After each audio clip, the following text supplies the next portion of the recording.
आज आपके सामने क्लास 9 के रसायन विज्ञान खंड में पदार्थ की अवस्था के परिवर्तन के बारे में बताऊंगा।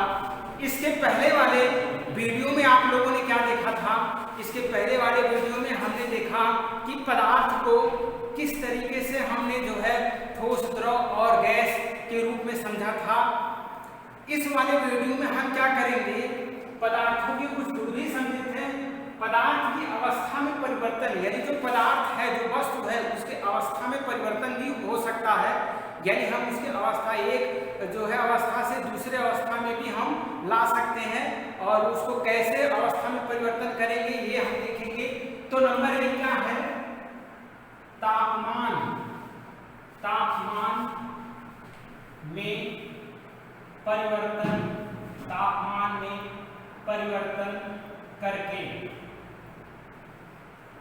यहां देखिए स्टूडेंट, तापमान में परिवर्तन करके हम किसी भी वस्तु की क्या स्थिति में परिवर्तन कर सकते हैं। जैसे तापमान आप लोग कैसे इसको समझिए, ऐसे हमने मान लिया यहाँ पे ठोस, यहाँ पे कोई एक द्रव और यहाँ पे हमने क्या मान लिया, गैस। ठोस में हम यहाँ एग्जाम्पल के रूप में मान ले रहे हैं बर्फ का टुकड़ा यहाँ पे है, तो हमने क्या मान लिया, बर्फ मान लिया। द्रव में हमने मान लिया कि यहाँ पे क्या है, ग्लास में पानी है, पानी को हमने मान लिया। गैस में आप इस तरीके से गैस को मान लीजिए। तो अब आप यहाँ से ध्यान दीजिए, तापमान में परिवर्तन करके हम कैसे इसकी स्थिति में परिवर्तन कर सकते हैं। तो देखिए यहाँ पे ठोस जो है, ठोस को हम जब हीट करेंगे, यानी ठोस का जब तापमान बढ़ाएंगे, तो प्लस मतलब हमने ये समझा कि तापमान बढ़ाना, यानी ठोस इधर खत्म हो रहा है, उधर स्थिति को कर रहे हैं। तो ठोस का क्या किए हम, तापमान बढ़ाए हैं, तो वो किस फॉर्म में बदल जाता है, द्रव फॉर्म में बदल जाएगा। और फिर अगर जो हम द्रव का भी फिर से पुनः ताप बढ़ाएंगे, यानी प्लस कर दे रहे हैं, तो द्रव का ताप अगर जो बढ़ाते हैं तो वो किस रूप में बदल जाता है, गैस रूप में आ जाता है। एक बार ठोस को ताप बढ़ाने पर द्रव, फिर द्रव का ताप बढ़ाने पर वो किस अवस्था में आ गया, गैस अवस्था में। तो देख रहे हैं इसका अवस्था में क्या हो रहा है, परिवर्तन हो रहा है। पुनः यदि हम गैस को पुनः क्या कर दें, कुछ ठंडा कर दें, यानी तापमान को कम कर दें, तो पुनः गैस किस अवस्था में आने लगता है, द्रव अवस्था में आने लगता है। यहाँ पे हमने माइनस दिखा दिया है। फिर पुनः हम क्या कर दें, इसको ठंडा कर दें, यानी द्रव को, जैसे द्रव यानी आप पानी को जो है फ्रिज में डाल देते हैं तो किस रूप में हो जाता है, ठोस के रूप में जम जाता है। यानी द्रव को और हमने ठंडा कर दिया तो वो पुनः फिर किस रूप में आ जाएगा, ठोस के रूप में आ जाएगा। ये देखिए आपका ये अवस्था में क्या हो रहा है, परिवर्तन हो रहा है। इसको हम एग्जाम्पल के रूप में यहाँ पे समझेंगे। जैसे ये चीज आपका क्या है, बर्फ का टुकड़ा यहाँ पे है, ये चीज पानी है, ये चीज मान लीजिए क्या है आप लोगों का, हवा है, सपोज मान लीजिए कुछ भी है, ये धुआं है। तो हमने क्या कर दिया, यहाँ से बर्फ जो है, बर्फ को आप हीट करिएगा। यहाँ से हमने क्या किया, इसको प्लस किया, यानी हीट किया, तापमान दिया, तो बर्फ जो है वो पिघलेगा और पिघल कर किस रूप में आ जाएगा, पानी, वो पानी बन जाएगा। यानी हमने तापमान को परिवर्तन कर दिया तो बर्फ पानी में आ जा रहा है, यानी इसकी अवस्था में क्या हो रहा है, परिवर्तन हो जा रहा है। यानी तापमान जो है प्लस कर देने पर, यानी अधिक कर देने पर, पुनः हम क्या कर दें, पानी को ऐड कर दें, यानी पानी का फिर से हम द्रव को क्या कर दे रहे हैं, हीट कर दे रहे हैं। तो द्रव में जब तापमान में परिवर्तन करेंगे तो वो किस रूप में आने लगेगा, पुनः वो गैसीय स्टेट में आने लगेगा, यानी गैस के रूप में हो जाएगा। फिर हम क्या कर दें, इस गैस को ठंडा कर दें तो वो किस रूप में आ जाएगा, पानी के रूप में आ जाता है। और पुनः पानी को जब हमने क्या किया था, ठंडा कर दिया, तो वो किस रूप में आ जाएगा, बर्फ के रूप में आ जाएगा। यानी इस तरीके से हम तापमान में परिवर्तन करके जो है वो क्या करते हैं, किसी भी वस्तु का स्थिति में परिवर्तन, यानी अवस्था में परिवर्तन कर देते हैं। तो यहाँ पे हमने देखा क्या, ठोस, और ठोस में हमने क्या लिया था, बर्फ लिया था।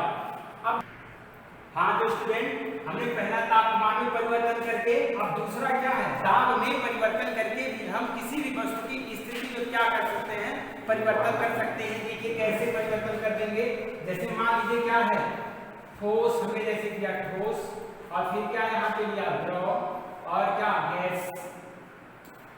तो क्या यहाँ पे क्या करेंगे, देखिए गैस को जब हम दाब प्लस करेंगे, दाब बढ़ाते हैं तो वो किस रूप में बदलेगा, ठोस के रूप में बदल जाएगा। अब हम फिर क्या करें, ठोस का दाब बढ़ाएंगे तो वो क्या हो जाएगा, द्रव का दाब बढ़ाएंगे तो किस रूप में आ जाएगा, ठोस के रूप में आ जाएगा। यानी यहाँ पे हमने फिर प्लस किया तो इससे क्या पता चल रहा है कि दाब में भी परिवर्तन करके हम जो है किसी भी पदार्थ की अवस्था में परिवर्तन कर सकते हैं। जैसे ठोस को हम पुनः दाब कम करेंगे तो ठोस पे अगर जो दाब लगाए हैं उसको कम कर देंगे तो वो किस रूप में आ जाएगा, द्रव अवस्था में। पुनः हम कम कर देंगे तो ये आपका माइनस है तो ये किस रूप में आ जाएगा, गैस के रूप में आ जाएगा। यानी इस तरीके से हम क्या करेंगे, तापमान में परिवर्तन करके और दाब में परिवर्तन करके हम पदार्थ के अवस्था में परिवर्तन करते हैं। तो अब देखिए यहाँ पे तापमान परिवर्तन करने पर क्या प्रभाव पड़ता है, ये अब हमको देखना है। तापमान परिवर्तन के प्रभाव, तापमान परिवर्तन के प्रभाव। यहां पे देखिए तापमान परिवर्तन करने पर क्या प्रभाव पड़ता है। अब हमें ये देखना है, हमने देखा कि हमें किसी भी पदार्थ को जो है इसकी अवस्था को बदलने के लिए तापमान की आवश्यकता होती है और क्या होती है, दाब की आवश्यकता होती है और अवस्था में परिवर्तन होता है, ये हमने पढ़ा। लेकिन अगर हम तापमान परिवर्तन के प्रभाव को पढ़ेंगे, यानी किस तरीके से जो है तापमान परिवर्तन का प्रभाव किस रूप में पड़ता है, ये हमको पढ़ना है।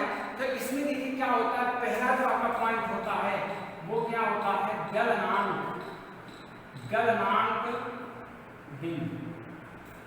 देखिए गलनांक बिंदु क्या होता है ये समझिए, ये बहुत इंपॉर्टेंट है आप लोग के लिए कि गलनांक बिंदु क्या होते हैं।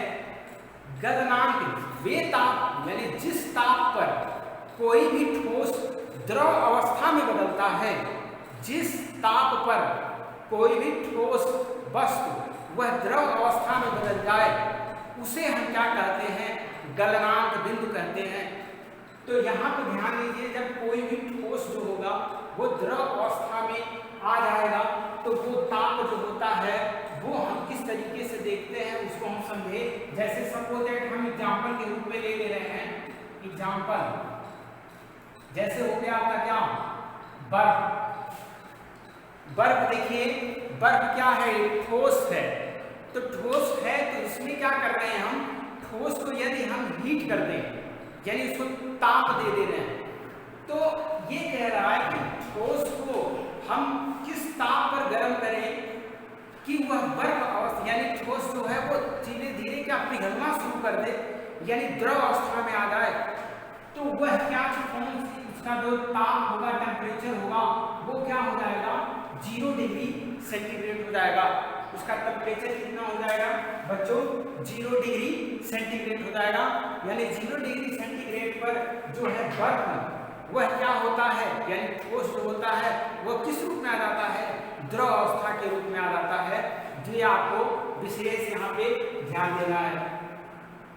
अब आप यहाँ से देखिए जो गलनांक बिंदु है उसको समझने से पहले हमको क्या समझना पड़ेगा, यहाँ पे एक और पॉइंट होता है जिसे हम क्या कहते हैं सेकंड में, क्वथनांक।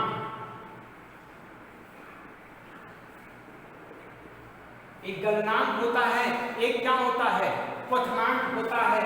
यानी ये दोनों, उसके बाद फिर हमें आगे चल के पढ़ना है। तो पहले हम आपका गलनांक में ताप का प्रभाव पढ़ेंगे। इसके पहले आप लोगों का कुछ और पॉइंट है जिसको समझना है क्या, जैसे संगलन की प्रसुप्त उष्मा। यहां देखिए बच्चों, ये चीजें क्या है, संगलन की प्रसुप्त उष्मा। तो ये चीजें क्या होता है, इसके समझने के लिए आपको देखिए फिगर बनाना पड़ेगा। जैसे मान लीजिए क्या है, इस तरीके से एक स्टैंड बनाइए और इस तरीके से हमने स्टैंड बनाया।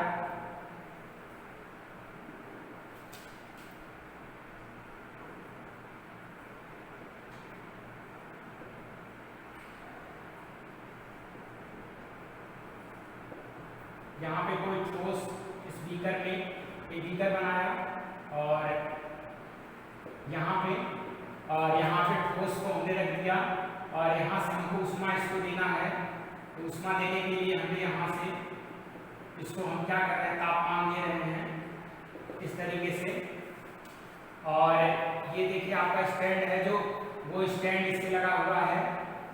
अब यहाँ पे हम क्या करेंगे, थर्मामीटर हमने क्या किया, एक थर्मामीटर यहाँ पे लगा दिया और थर्मामीटर आप लोग का टेम्परेचर बताता है। ये क्या बताएगा, टेम्परेचर बताएगा। और एक और छड़ मान लीजिए आप रख सकते हैं इसको भूनने के लिए, छड़, ये इसको आप मान लीजिए क्या है, ये छड़ है। तो यहाँ से स्टैंड से इस तरीके से बना हुआ है, ये चीजें क्या है, थर्मामीटर, ये चीजें। अब आप यहाँ ध्यान दीजिए, इसको संगलन की प्रसुप्त ऊष्मा, इसको हम कैसे समझेंगे। संगलन की प्रसुप्त ऊष्मा क्या होती है, इसको समझने के पहले इसके फिगर को समझना बहुत जरूरी है। यहाँ देखिए कोई ठोस हमने मान लिया, कोई ठोस वस्तु जैसे बर्फी हमने मान लिया है, सपोज दैट। तो हम क्या कर रहे हैं, इसको हीट कर रहे हैं, जब यानी ऊष्मा दे रहे हैं, तो जो ठोस होगा वो किस अवस्था में आ जाएगा, द्रव अवस्था में परिवर्तन हो जाएगा, यानी वो धीरे धीरे धीरे करके द्रव अवस्था में आ जाएगा। लेकिन उसके बाद हमने देखा क्या कि जब यह पूर्ण रूप से द्रव अवस्था में बदल जाता है तो पुनः हम इसको क्या करते हैं, ऊष्मा देते हैं। यानी इसको हम क्या करेंगे, पुनः ऊष्मा देंगे। तो ऊष्मा देने पर देखते हैं यदि इसका टेम्परेचर मान लीजिए क्योंकि 0 डिग्री सेंटीग्रेड पर ये तो जो आपका बर्फ है वो क्या हो जाता है, तो वो द्रव अवस्था में आने लगता है। लेकिन हम उसके बाद भी अगर जो इसको टेम्परेचर दे रहे हैं, उसके बाद भी इसका ताप बढ़ा रहे हैं, नीचे से ऊष्मा दे रहे हैं, तो थर्मामीटर में जो होता है वो जाहिर सी बात है, आप लोग सोचेंगे कि वो उसका टेम्परेचर बढ़ना चाहिए, लेकिन ऐसा नहीं होता है, ऐसा इसमें होता ही नहीं है। यानी जब ये ठोस से द्रव अवस्था में परिवर्तित हो जाता है तो उसके बाद भी हम उसको अगर जो ऊष्मा देते हैं तो 0 डिग्री टेम्परेचर जो थर्मामीटर में है वो 0 डिग्री सेंटीग्रेड से बढ़ता नहीं है, उसी पे क्या होता है, लटका ही रह जाता है। तो इसका क्या कारण है बच्चों, इसमें ध्यान दीजिए। इसका मेन कारण ये होता है कि जो भी हम ऊष्मा देते हैं, यानी जब हम ठोस को ऊष्मा देते हैं तो वह द्रव अवस्था में बदलता है, तो केवल जो ऊष्मा दिया जाता है वह अवस्था परिवर्तन करने के लिए ही हम ऊष्मा देते हैं, न कि क्या उसके जो है टेम्परेचर को बढ़ाने के लिए देते हैं। यानी कोई भी वस्तु जो है वो अवस्था परिवर्तन करने के लिए ऊष्मा देने का के लिए उत्तरदायी है। उसके बाद भी अगर जो हम उसको ऊष्मा दे रहे हैं तो वो थर्मामीटर में उसका टेम्परेचर उतना ही बताएगा, वो बढ़ेगा नहीं। तो इससे यह कंक्लूजन निकलता है, इससे निष्कर्ष निकलता है कि जो है कोई भी पदार्थ है वह केवल अपने अवस्था परिवर्तन के लिए ही ऊष्मा जो है उसका उपयोग में लाता है। बाकी जो है जो भी हम टेम्परेचर देंगे वो थर्मामीटर में आप लोग का वो बताएगा नहीं। जैसे अन्य कोई भी ठोस मान ले, बर्फ न हो, कोई अन्य ठोस है जिसको हमने 37 डिग्री सेंटीग्रेड पर हीट कर दिया और उसके बाद वह क्या हो जा रहा है, किसमें द्रव अवस्था में बदल जा रहा है। तो इसका मतलब जब फिर द्रव अवस्था में बदल गया, फिर हमने उसको हीट करना यानी ऊष्मा देना वो बंद नहीं किया, पुनः हमने उसको ऊष्मा देते गए, उसको और हीट किया। तो और हीट करने पर क्या हो गया कि वो जो है वो अपना जो है द्रव अवस्था से पुनः जो है वो ठोस अवस्था में नहीं बदलेगा, यानी उसे तो गैस अवस्था में बदल के वो जो है बाहर चला जाना चाहिए था। लेकिन टेम्परेचर जो होता है वो क्या होता है, वो फिक्स रहता है, वो टेम्परेचर 37 डिग्री सेंटीग्रेड पर बना रहेगा, क्योंकि 37 डिग्री सेंटीग्रेड पर जो ठोस था वह किस अवस्था में आ गया था, द्रव अवस्था में आ गया था। तो अवस्था में वो परिवर्तन अपने कर लिया, लेकिन उसके बाद हमने हीट किया तो वो क्या हो गया, वो जो है अपने जो है टेम्परेचर को इंक्रीज नहीं कर पाया, यानी बढ़ा नहीं पाया। तो संगलन की प्रसुप्त ऊष्मा क्या होती है, संगलन की प्रसुप्त ऊष्मा यानी जब हम एक वायुमंडलीय, ध्यान दीजिएगा, यानी हम लिख सकते हैं वायुमंडलीय प्रेशर पर, वायुमंडलीय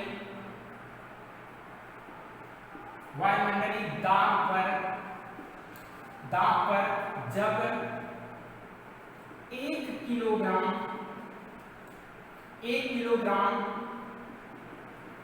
ठोस को 1 किलोग्राम ठोस को द्रव में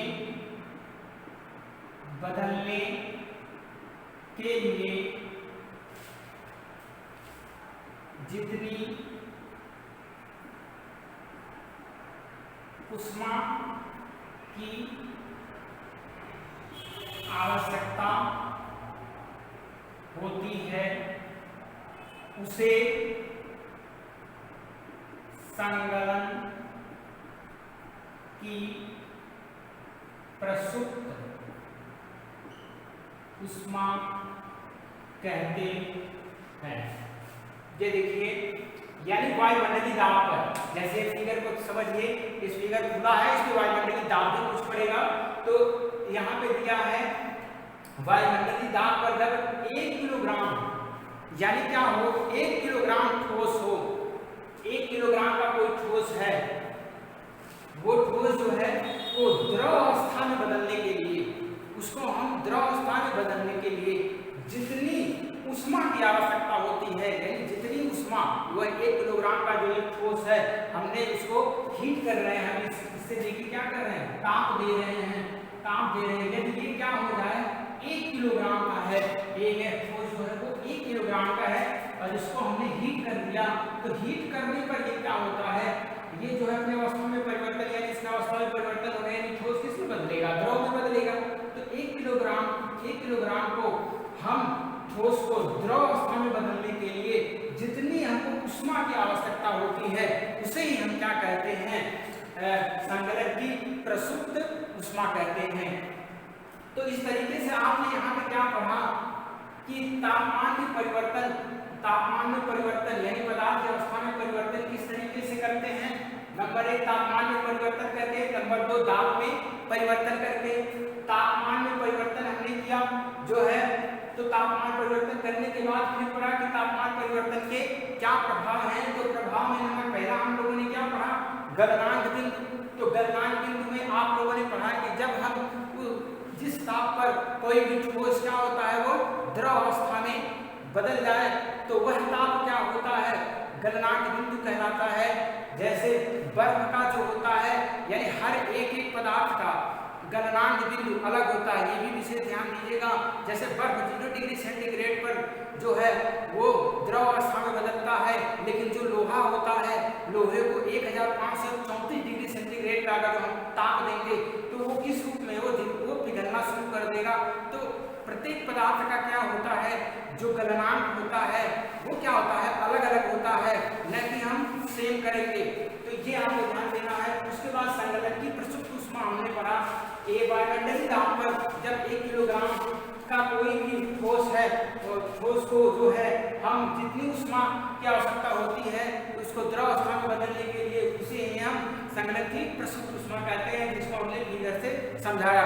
तो आप लोग इसको अच्छे तरीके से समझिएगा। यदि किसी को कहीं भी कोई भी दिक्कत हो तो कमेंट बॉक्स में लिख के जरूर दीजिएगा। अतः धन्यवाद।